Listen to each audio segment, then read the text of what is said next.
warahmatullahi wabarakatuh.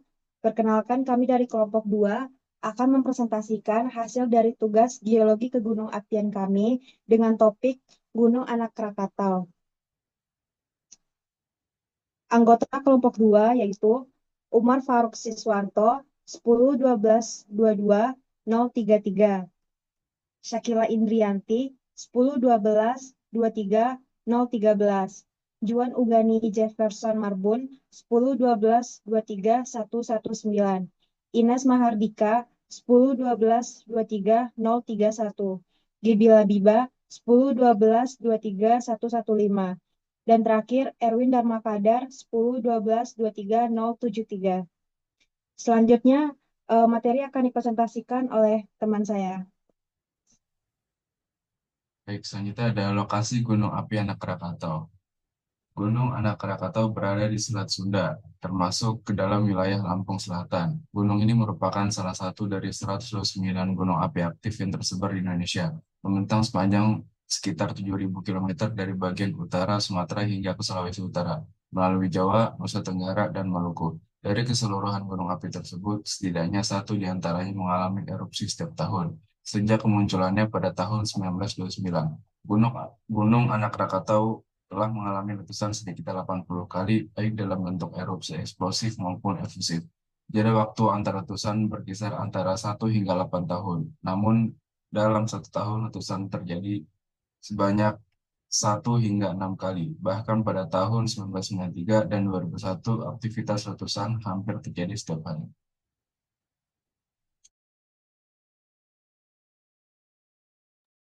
Oke, selanjutnya ada latar belakang dari Anak Krakatau. Jadi, Anak Krakatau itu merupakan pulau gunung api yang terbentuk dari lapisan-lapisan lava dan endapan piroklastik yang saling berselingan. Dari lapisan-lapisan tersebut bisa membentuk kerucut gunung api yang saat ini memiliki ketinggian mencapai 315 meter. Eh, Kompleks gunung api Krakatau terdiri dari 4 pulau utama, yaitu Krakatau, Serpong Panjang, dan Anak Krakatau itu tersendiri. Ketiga pulau pertama merupakan sisa-sisa kaldera yang terbentuk dari letusan besar Gunung Krakatau purba. Sementara Pulau Rakata adalah gunung api yang tumbuh bersamaan dengan gunung api Danan dan perbuatan sebelum letusan dahsyat terjadi pada tahun 1883.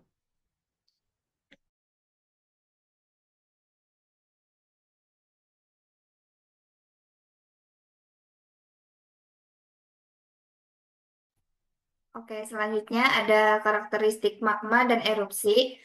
Magma Gunung Anak Krakatau umumnya bertipe basaltik hingga andesitik dengan kandungan silika yang sedang, sehingga menghasilkan erupsi bersifat intermediat yang yakni perpaduan antara erupsi efusif dan eksplosif.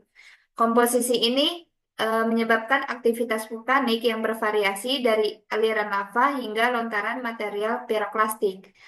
Kandungan gas vulkanik seperti SO2 dan CO2 yang cukup tinggi turut meningkatkan tekanan internal sehingga memperbesar potensi letusan dan ketidakstabilan lereng. Ketika magma bersentuhan dengan air laut di sekitarnya, dapat terjadi erupsi freatomagmatik yang lebih eksplosif. Nah, kombinasi faktor-faktor ini berperan dalam peristiwa runtuhan sektor atau flank collapse yang memicu tsunami besar pada Desember 2018, menjadikan karakteristik magmanya tidak hanya menemukan tipe erupsi, tetapi juga potensi bahaya sekunder seperti tsunami. Selanjutnya. Selanjutnya yaitu klasifikasi jenis erupsi terbaru Anak Krakatau.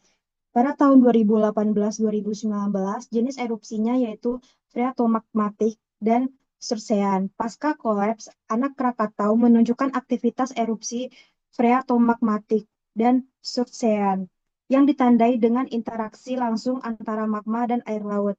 Hal ini menghasilkan letusan eksplosif dengan kolom abu dan uap yang signifikan. Erupsi ini juga menyebabkan perubahan morfologi gunung secara drastis. Pada tahun 2021 hingga 2023, jenis erupsinya yaitu strombolian. Memasuki tahun 2021 hingga 2023, aktivitas erupsi anak Krakatau didominasi oleh tipe strombolian. Erupsi ini dicirikan oleh lontaran lava pijar, abu vulkanik, dan suara dentuman berulang. Kolom abu mencapai ketinggian antara 1.000 hingga 1.500 meter di atas puncak. Aktivitas ini menunjukkan adanya suplai magma baru dan peningkatan tekanan gas di dalam gunung. Next. Nah, pada tahun 2023 hingga 2024, jenis erupsinya yaitu erupsi vulkanian. Pada akhir 2023 hingga awal 2024, teramati erupsi dengan karakteristik tipe vulkanian yang ditandai dengan letusan eksplosif, kolom abu tebal, dan lontaran material vulkanik besar. Erupsi ini menunjukkan adanya peningkatan viskositas magma dan tekanan gas yang lebih tinggi dibandingkan dengan erupsi strombolian sebelumnya. Nah, perkembangannya itu perubahan tipe erupsi Gunung Anak Krakatau dari phreatomagmatik dan sursean ke strombolian dan kemudian ke vulkanian mencerminkan dinamika sistem magmatik yang kompleks.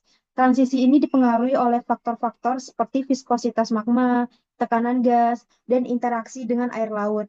Pemantauan berkelanjutan sangat penting untuk memahami perilaku gunung api ini dan mitigasi potensi bahaya di masa depan.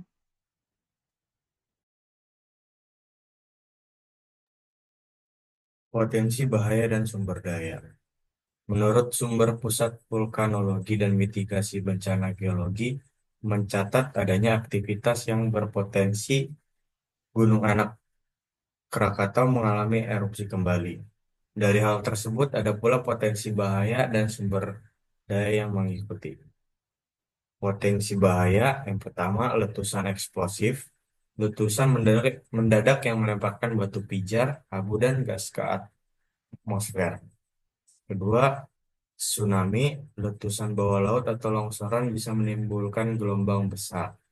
Lalu, gempa vulkanik, gempa akibat pergerakan magma berpotensi merusak bangunan dan memicu letusan.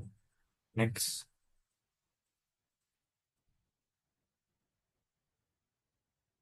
Selain membawa dampak kerusakan, erupsi gunung api juga membawa kabar baik seperti adanya potensi sumber daya yang baru. Seperti contoh, eh, tanah subur, material vulkanik menyuburkan tanah untuk vegetasi dalam jangka waktu tertentu. Lalu geowisata, pemandangan unik dan sejarah letusan menjadi daya tarik wisata edukatif. Lalu bahan bangunan, pasir dan batu apung dari aktivitas vulkanik dapat dimanfaatkan sebagai material konstruksi. Lalu energi geotermal. Potensi pemanfaatan panas bumi untuk pembangkit energi bersih di masa depan.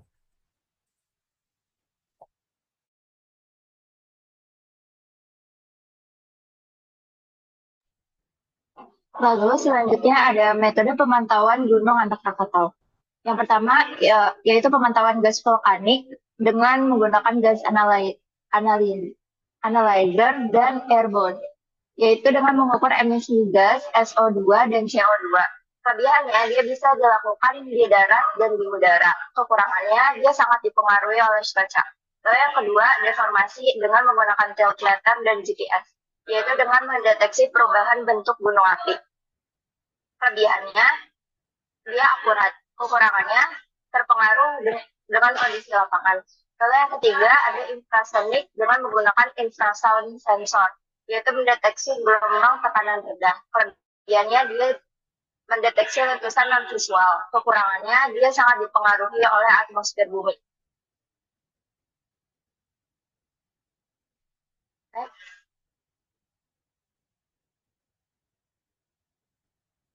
Lalu ada hidroakustik, yaitu dengan menggunakan hidrofon dengan mendeteksi gelombang tekanan bawah air. Kelebihannya, dia efektif pada letusan bawah laut. Kekurangannya terbatas pada perairan. Getaran tanah dengan menggunakan seismometer dan lahar sensor, yaitu memonitor gempa dan aliran lahar. Kelebihannya, pemonitoran dapat dilakukan secara berkala. Kekurangannya, risiko kerusakan alat lebih besar.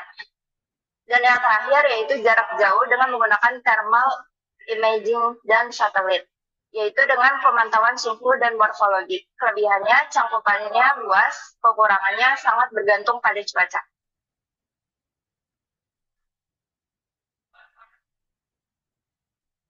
Ini adalah referensi yang kita gunakan untuk membuat PowerPoint kali ini.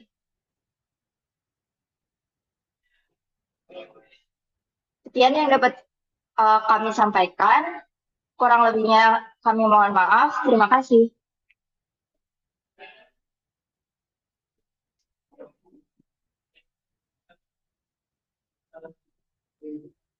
Cuan, apa